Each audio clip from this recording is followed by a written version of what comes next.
What is the darkest thing that a human being can do?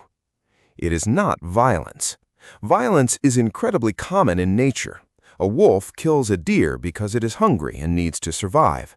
A lion fights another lion over territory and dominance. In the wild, violence is simply a tool.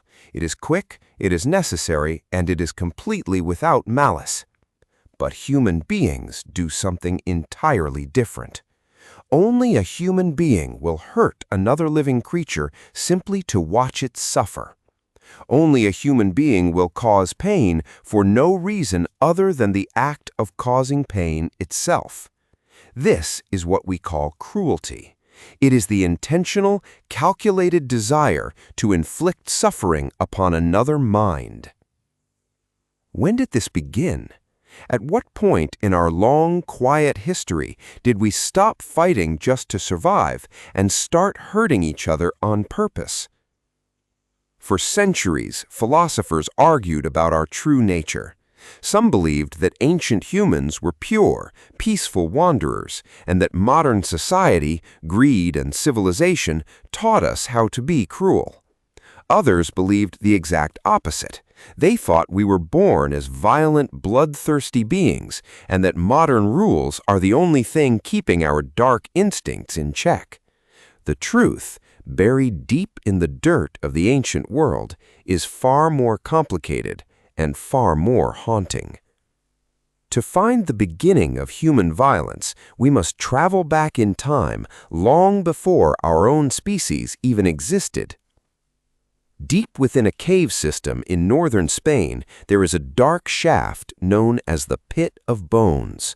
At the bottom of this pit, archaeologists found something terrifying that dates back 430,000 years.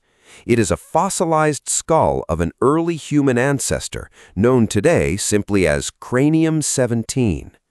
When scientists examined Cranium 17, they found two distinct holes just above the left eye. Modern forensic analysis revealed a chilling story. These were not injuries from a fall or the bite marks of a wild animal. They were two separate, forceful strikes from the exact same heavy object. Because of the angle, scientists know the victim was facing their attacker. This is the earliest known evidence of murder in human history. 430,000 years ago, someone stood face to face with another person, raised a weapon, and intentionally ended their life. But was this cruelty? Probably not. In a harsh, prehistoric world, this could have been a sudden fight over a piece of food, a dispute over a mate, or a moment of sudden fear. It was lethal violence, but it was likely quick. It lacked the slow, calculated darkness of true cruelty. For hundreds of thousands of years after Cranium 17, humans wandered the earth in small nomadic bands. They hunted, they gathered, they painted on cave walls, and they sat around warm fires. While individuals sometimes fought, there is almost no physical evidence of large-scale organized cruelty during this massive stretch of time. There was enough empty space in the world that if two groups did not get along, they simply walked away in different directions. But then something changed. Fast forward to 10,000 years ago, near the shores of Lake Turkana in modern-day Kenya. Here, in a place called Nataruk, archaeologists unearthed a horrific scene, frozen in time. Buried in the dried sediments of an ancient lagoon, they found the remains of 27 people. There were men, women, and at least 6 small children. They had not died of natural causes. They had been massacred. Their skulls were crushed by heavy wooden clubs. Their bodies contained the sharp stone tips of arrows and spears. They were not buried with care. They were simply left in the mud where they fell. But among the chaotic bones, there was one detail that shocked the researchers.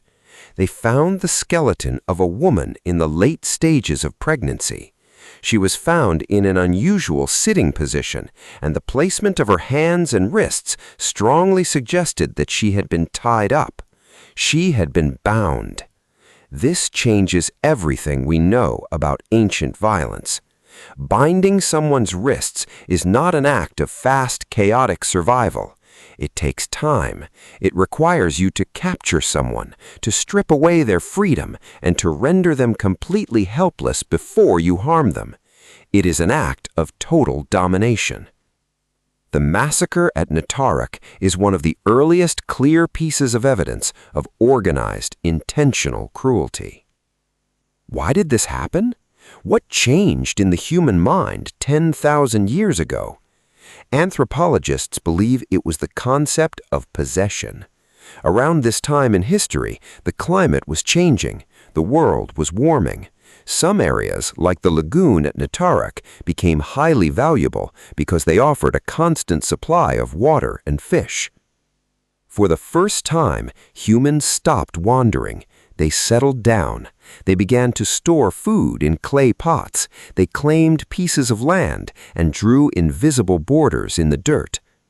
And as soon as humans owned something, they became terrified of losing it.